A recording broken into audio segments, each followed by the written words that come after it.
दिनै जोङो कार्बि आंलं जिल्ला दुलाराय बर' फरायसा आफादा लांहिन नोगोराव थानाय नैबे लांहिन फरायसालिमायाव सोलोंथाइखौ लानानै जोङो मोनसे प्रग्राम लादों। बेनो जाहैबाय बड'फ मिशन फर सास्टेनेबल। जाय मिशननि दारै दुलाराय बर' फरायसा आफादा बुहुमावनो बर' माहारिखौ रोंखा राखा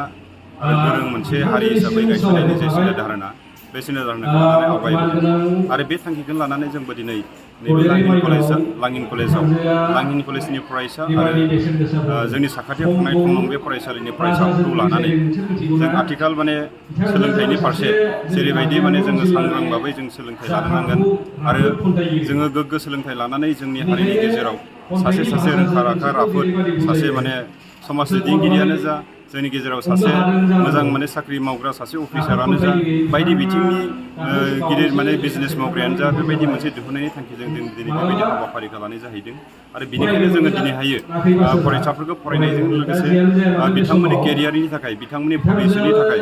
बिथांमोनहा फरायनानै इयुनाव मा जाहैगोन बेफोर गासै बिथिंखौ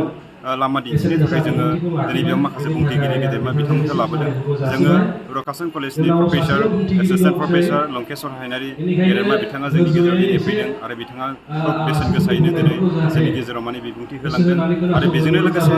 जोंनि बे लांहिन कलेजनिनो मानगोनां गोरायुं प्रिन्सिपाल दालसिं बसुमतारी गेदेमा साराबो नैबे जोंनि बे हाबाफारियाव बाहागो लादों आरो बिथाङाबो खोब बेसेन गोसा बिबुंथि होदों आरो फरायसाफोरनि जे फरायनायनि फारसे थुलुंगा होनाय आरो फरायनायनि फारसे फरायनायजों लोगोसे बिथांमोननि जे जिबन बा जिउआव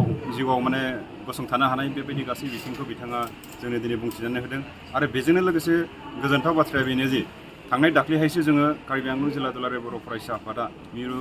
मिरु बर' फरायसा आफादनि बिथोन बायदियै कार्बि आंलं जिल्लायाव बर' बिमा गौथुम दानाय बे बर' बिमा गौथुमखौ जों दाफुंना लानो हादोंमोन आरो दिनै बे दाफुंनानै लानो हानाय बायदिनो बर' बिमा गौथुमनि जिल्लानि कर्डिनेटर मानगोनां ददेरे माइनाव बर' बिथाङाबो जोंनि बे हाबाफारियाव बाहागो लादों आरो बाहागो लानायनि गेजेरजों बिथाङा जोंनि गेजेराव बेसेन गोसा बिबुंथिखौबो जोंनो गथ'फोरनि सिगाङाव लाखिदों आरो गथ'फोरनो जेबायदि फरायनायनि फारसे थुलुंगानाय बेखिनि थुलुंगानाय बाथ्राखौ बिथाङा बुंथिनानै होदों। जोङो आसा खालामो दुलाराय बर' फरायसा आफादा फैबाय थानाय समाव जोङो रोंखा राखा जानानै जोङो हारिनि गेजेराव बुहुमाव हारिखौ गेरेमसा माहारि दानायाव सोलोंथाइनि गेजेरजों जोङो आवगायलांनो नांगौब्ला जों माबायदिहाय सोलोंथाइ लानो नांगोन बा जों माबायदि सोलोंथाइ लायोब्ला बर' हारिखौ गेरेमसा माहारि गसंथाहोनो हागोन बेखिनि गासै आयदाखौ लानानै जोङो दिनै बर' फरायसा आफादा खामानि मावबाय थादों। जिल्ला बर' फरायसा आफादाबो खामानि मावदों। बेनिखायनो बेबायदि मोनसे हाबाफारिया जोंना कन्टिनिउसलि जालांबाय थागोन हिसाबै दा बेबायदि मोनसे हाबाफारिखौ गोग्गोमै जाफुंसार होनांगौब्ला जोंनि फरायसाफ्राबो जोंनि बर' फरायसा आफादनि मावनायखौ हेफाजाब होनो नांगोन। जोंनि गार्जेन बिथांमोनाबो जोंनि मावनायखौ हेफाजाब होनो हानांगोन। जोंनि रायजो राजा जोंनि इन्टेलेक्सुयेल बिथांमोनाबो जोंनि मावनायखौ जों हेफाजाब होनो हानांगोन। बेनिखायनो बेबायदि हेफाजाब होलायोब्लासो जों इयुनाव जे बुहुमाव जोङो गेरेमसा माहारि दानाय आरो जोंनि गेजेराव जे सोलोंथाइनि जे जावरिखांनाय सोलोंथाइनि जे मुभमेन्ट जायखौ जों दुलाराय बर' फरायसा आफादा होनदों सोलोंथाइनि मुभमेन्टखौ जोङो जाफुंहोनो हागोन होननानै जोङो सानो। मानोना जोंनि गेजेरावनो जोंनि हारिनि गेजेरावनो जोंनि हारिखौ दैदेनलांनो हानाय जानो नांगोन आरो जों बर' हारिनि गेजेरनिफ्रायनो जोंनि बे हादोरखौ दैदेननो हानाय माखासे गिदिर अफिसार जायखौ जों IAS अफिसार बुङो जायखौ जों IPS अफिसार होननानै बुङो बेबायदि मोनसे दैदेनगिरि बेबायदि मोनसे गोरों सुबुं सम्पदखौ जोङो मोननो हानांगोन आरो बेबायदि सुबुं सम्पदखौ मोनोब्ला गमामायैनो जों सोलोंथाइनि फारसे जोङो सांग्रां भाबै जोङो सोलोंथाइ लानानै आवगायलांनो हानांगोन होननानै जों सानो। दा बेजोंनो लोगोसे जों बेखौबो खावलायनो सानो जे कार्बि आंलं जिल्ला दुलाराय बर' फरायसा आफादा दा फुजानि बोथोराव जाहाथे जोंनि फरायसाफ्रा जोंनि गार्जेनफ्रा जोंनि माखासे रायजो राजाफ्रा ओरैनो समफोरखौ नस्थ' खालामालासिनो गावनि बेसेन गोसा समखौ नोजोर होनानै जाहाथे फुजानि बोथोर होननानै ओरैनो समखौ नस्थ' खालामालासिनो ओरैनो आद्रि खालामालासिनो गावनि खामानियाव गावनि फरायनायाव जाहाथे मुखुब थाबाय थायो जों बेखौ खावलायदों। फुजानि सम होननानै समाज बेरेखा लोंनाय जानाय आरो बायदिसिना सोबनाय बायदिसिना गाज्रि खामानि मावनाय बेबायदि हाबानिफ्राय जाहाथे जानगाराव थायो बेखौ कार्बि आंलं जिल्ला बर' फरायसा आफादा खावलायदों। मानोना बेबायदि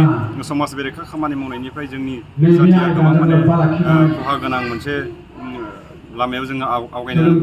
सुरनो गोनां जागोन। बेनिखायनो जाहाथे बेबायदि खहा गोनां खामानिखौ जों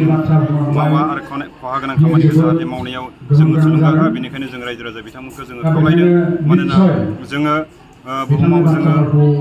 आब्रुथि गोनां मोनसे जाथि हिसाबै सिनायथि होथारनांगोन हिसाबै जों मोनफ्रोमबो खामानिखौ जों जाहाथे बेबायदि आब्रुथियैनो जोङो लांनो हायो जों बेखौ जों हास्थायो। बेनिखायनो बे समाव आङो गासैबो रायजो राजा बिथांमोनखौ खावलायदों बे समाव जाहाथे आब्रुथियैनो जाहाथे समफोरखौ बारहोयो आरो मानगोनां फरायसा बिथांमोनाबो बेबायदिनो मोजाङैनो गावनि सोलोंनायजोंनो लोगोसे गुन गोनां सोलोंथाइ लानानै जाहाथे रोंखा राखा आरो रोंखा राखा जानानै हारिनि गेजेरावनो साफा साफा दैदेनगिरि जाबाय बेखिनिखौ आं सानो।